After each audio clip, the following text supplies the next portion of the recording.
आरक्षितांना खुल्या प्रवर्गात बंदीला विरोध। राज्य सरकारचा समान संधीचा निर्णय वादात। मागासवर्गीय संघटना कोर्टात जाणार। स्पर्धा परीक्षेतील आरक्षणासंदर्भात राज्य सरकारनं घेतलेल्या निर्णयामुळे नव्या वादाला तोंड फुटलंय। राखीव प्रवर्गातून अर्ज करणाऱ्या उमेदवारांना निवडीनंतर खुल्या प्रवर्गातील जागांवर दावा करता येणार नाही असा निर्णय मंत्रिमंडळ बैठकीत घेण्यात आला। त्यामुळे समान संधीसाठी मंत्रिमंडळात घेतलेला हा निर्णय नेमका काय आहे पाहूया। राखीव प्रवर्गात सवलती देणाऱ्या उमेदवारांना खुल्या प्रवर्गात बंदी घालण्यात आली।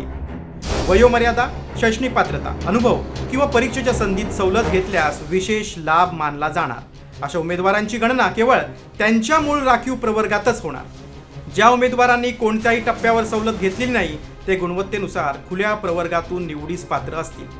विविध आरक्षणामुळे राज्यात नोकरीचं आरक्षण 72% पोहोचलंय। त्यामुळे खुल्या प्रवर्गातील उपलब्ध जागांचं प्रमाण लक्षणीयरित्या कमी झालेलं आहे। त्यामुळे खुल्या प्रवर्गात स्पर्धा वाढल्यानं समान संधीच्या धोरणाअंतर्गत हा निर्णय घेण्यात आल्याचं सरकारचं म्हणणं आहे। मात्र सरकारच्या या निर्णयाला मागासवर्गीय संघटनांनी विरोध केला। हा निर्णय SC, ST, OBC प्रवर्गावर अन्याय करणारा असून राखीव प्रवर्गातील आरक्षण संपवण्याचा हा डाव असल्याचा आरोप OBC नेत्यांनी केला। या निर्णयाविरोधात कोर्टात जाण्याचा इशाराही त्यांनी दिलाय।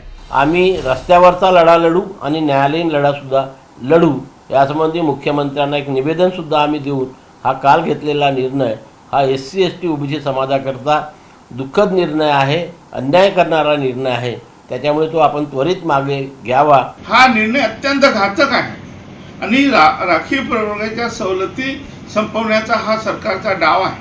हा एवढा मोठा निर्णय घेतलाच कसा? असे अनेक निवाडे असताना तुम्ही हा निर्णय घेताय आणि याचा अर्थ मागासवर्गीयाचे सगळे आरक्षण संपवण्याचा तुमचा डाव आहे। राज्यात आरक्षित वर्गाची संख्या मोठी आहे आणि खुल्या प्रवर्गाची कमी।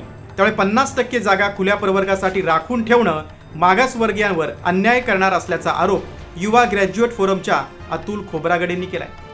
समान आरक्षण धोरण बंद पाडणे याचा अर्थ 50%मध्ये सगळ्या आरक्षित लोकांना गुंडाळून टाकणे आणि उरलेले जो 50% आहे त्या 50% संपूर्ण ओपन प्रवर्गासाठी देणे।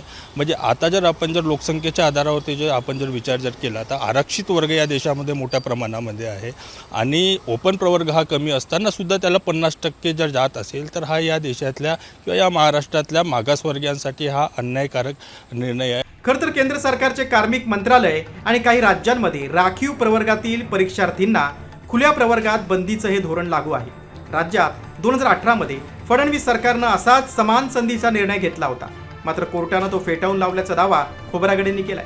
त्यामुळे सरकार आपल्या निर्णयावर ठाम राहणार की हा वाद पुन्हा कोर्टात जाणार हे पाहणं महत्त्वाचं आहे। ब्युरो रिपोर्ट, साम TV, मुंबई।